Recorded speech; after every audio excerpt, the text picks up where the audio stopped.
Doctor இப்ப எங்க பார்த்தாலும் பார்த்தீங்கன்னா, எல்லாருமே இரும்பிக்கிட்டே இருக்காங்க. அதுலயும் பார்த்தீங்கன்னா, வாரக்கணக்கா இரும்பிக்கிட்டு இருக்காங்க. எதனால டாக்டர்? இப்ப எங்க ஓபிடிலே பார்த்தீங்கன்னா, கடந்த ஒரு 2, 3 மாசமா நெறைய அந்த கிரானிக் காஃப்ஸ், அதாவது ஒரு காஃப் வந்து அது 1 மாசம், 1 1/2 மாசம் இருக்கிற மாரி பேஷண்ட்ஸ் தான் ரொம்ப ஜாஸ்தி. அது எதனால அப்டின்னா, இப்போ வைரல் ஃபீவர் வருது, அதனால ஒரு வைரல் நிமோனியா வருது அப்படிங்கும்போது, அந்த நிமோனியா ஹீல் ஆறதுக்கு அவ்ளோ நாள் ஆகுது. ஸோ இது பேர் வந்து post viral pneumonia related cough அப்படின்னு சொல்லுவோம். அதாவது ஒரு லங் இன்ஃபெக்ஷன் வந்து போனதுக்கு அப்புறமா, அந்த லங்கோட பைப்ஸ் ஃபுல்லா இன்ஃபெக்ட் ஆகி புண்ணா போனதுனால அந்த பேஷண்ட்ஸ் காஃப் பண்ணிக்கிட்டே இருக்காங்க.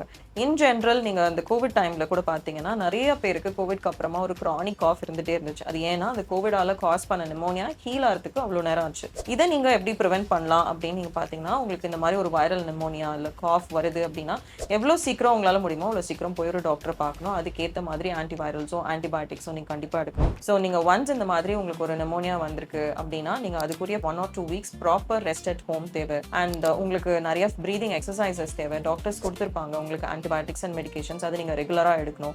அண்ட் உங்க ஆக்சிஜன் லெவல் லோவா இருந்தது அப்படின்னா, அதுக்கு ஏத்த மாதிரியான பிசிக்கல் ஆக்டிவிட்டி மட்டும் தான் நீங்க ரீஸ்டார்ட் பண்ண முடியும்.